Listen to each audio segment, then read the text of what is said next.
नमस्कार, आप देख रहे हैं चैलेंज न्यूज। मैं नरेश कुमार शर्मा और आज खास खबरों के लिए जुड़े रहिए मेरे साथ। म्यांमार का मिलिट्री लीडर बना प्रधानमंत्री के military leader general Min ऑन्ग hurling ने खुद को देश का प्रधानमंत्री घोषित कर दिया है। उन्होंने कहा है कि 2023 में आपातकाल खत्म कर दिया जाएगा और आम चुनाव कराए जाएंगे। मैं मौजूदा संकट के पॉलिटिकल हल के लिए दक्षिण पूर्वी एशियाई देशों के साथ सहयोग करने को तैयार हूँ। टेलीविज़न पर रविवार को दिए अपने संदेश में जनरल हर्लिंग ने कहा कि हमें स्वतंत्र और निष्पक्ष चुनाव कराने का माहौल बनाना होगा। हमें इसकी तैयारी में जुट जाना है। मैं बहुदलीय चुनाव कराने का वादा करता हूं। और 100 करोड़ की वसूली का मामला 4 बार समन भेजकर पूछताछ के लिए तलब किए जाने के बाद भी महाराष्ट्र के पूर्व गृह मंत्री अनिल देशमुख प्रवर्तन निदेशालय ईडी के सामने सोमवार को भी पेश नहीं हुए। उनकी जगह उनके वकील इंद्रपाल सिंह ईडी दफ्तर पहुंचे और 75 साल के देशमुख के पेश होने पर असमर्थता जताई। देशमुख के साथ उनके बेटे ऋषिकेश देशमुख को भी सुबह 11 बजे पूछताछ के लिए तलब किया गया था, लेकिन वे भी अभी तक ईडी ऑफिस नहीं पहुंचे हैं। इससे पहले भी देशमुख कोरोना महामारी और बढ़ती उम्र का हवाला देते हुए पेशी से बचते रहे हैं। और जोश हो तो ऐसा, अमेरिका की वर्जीनिया ओलिवर 101 साल की उम्र में भी संभाल रही बोट की कमान। अमेरिका में माइन की रहने वाली वर्जीनिया ओलिवर 101 साल की हो चुकी हैं। इस उम्र में भी वे मछली पकड़ने वाली नाव की कमान संभाल रही हैं। इन्हें झींगा मछली को पकड़ने में महारत हासिल है।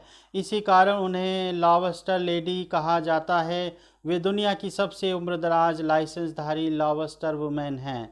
महज 7 साल की उम्र से यह काम कर रही हैं। ओलिवर सुबह 3:30 बजे उठ जाती हैं और अपने बोट पर 5 बजे पहुंच जाती हैं। ओलिवर और उनका बेटा मैक्स अच्छा मौसम होने पर ही नाव की सवारी करते हैं। मैक्स के अनुसार ओलिवर हर हाल में काम करने को तैयार रहती हैं। वे कभी रुकती नहीं हैं। रिजर्व बैंक के नियम का असर, देश भर के बैंकों में लाखों करंट अकाउंट को बंद कर दिया है। भारतीय रिजर्व बैंक के नियमों का पालन न करने पर देश भर के बैंकों ने लाखों करंट अकाउंट्स को बंद कर दिया है। यह अकाउंट छोटे व्यापारियों के हैं जिन्होंने रिजर्व बैंक के नियमों का पालन नहीं किया है। बैंकों ने ईमेल भेजकर ग्राहकों को इसकी जानकारी दी। भारतीय स्टेट बैंक ने अपने एक खाता धारक को भेजे पत्र में कहा है कि अब कैश क्रेडिट और ओडी सुविधा का लाभ एक साथ नहीं उठाया जा सकता है, इसलिए 30 दिनों के अंदर आप बैंक अकाउंट बंद कर दें। 6 साल की बच्ची को जिंदा खा गया तेंदुआ।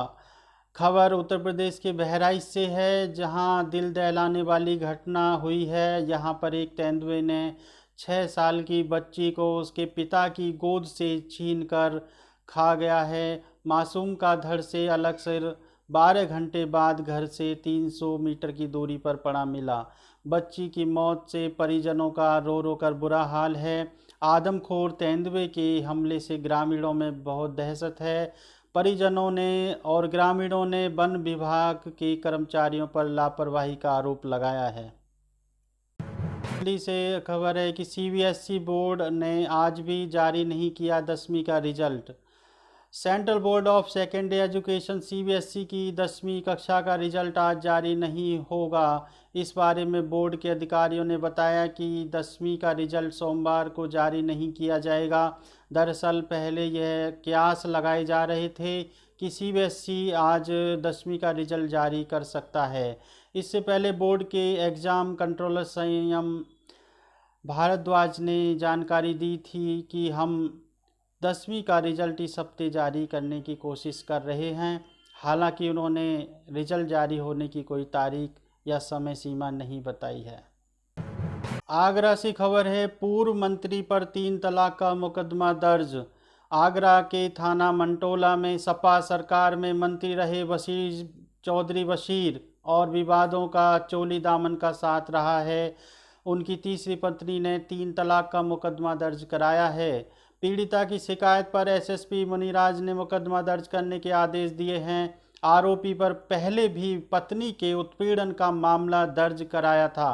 पीड़िता के अनुसार चौधरी वसीर ने 8 दिन पहले ही छठी शादी की है। वह कपड़ों की तरह बीवियां बदलता है। इससे पहले भी चौधरी वसीर के खिलाफ उनकी पत्नी 2014 में भी उन पर अप्राकृतिक यौनाचार और दहेज उत्पीड़न का मुकदमा दर्ज करा चुकी हैं, जिसमें चौधरी वसीर को 23 दिन जेल में रहना पड़ा था। प्रयागराज में 58 दिनों बाद भी को गंगा किनारे मिली 368 लाशें। प्रयागराज में गंगा यमुना का जलस्तर तेजी से बढ़ रहा है। इसके चलते नदी किनारे दफन लाशें ऊपर आने लगी हैं। महज 58 दिन में फाफामऊ घाट के पास गंगा किनारे दफन 368 लाशें मिल चुकी हैं। प्रयागराज नगर निगम लगातार इन शवों का हिंदू रीति रिवाज के साथ अंतिम संस्कार करवा रहा है। रविवार देर शाम 11 शवों का अंतिम संस्कार कराया गया। सोमवार की सुबह भी 2 शव बाहर आए हैं। मेयर अभिलाषा गुप्ता नंदी ने 4 जून को खुद कई लाशों को मुखाग्नि दी। अब 7 अगस्त को नगर निगम ने सभी मृतकों की आत्मा की शांति के लिए सामूहिक तेहरवी का आयोजन करने का फैसला किया है। डिस्कस थ्रो के फाइनल में आज दिखेंगी कमलप्रीत कौर। छोटे से गांव से निकलकर ओलंपियन बनी।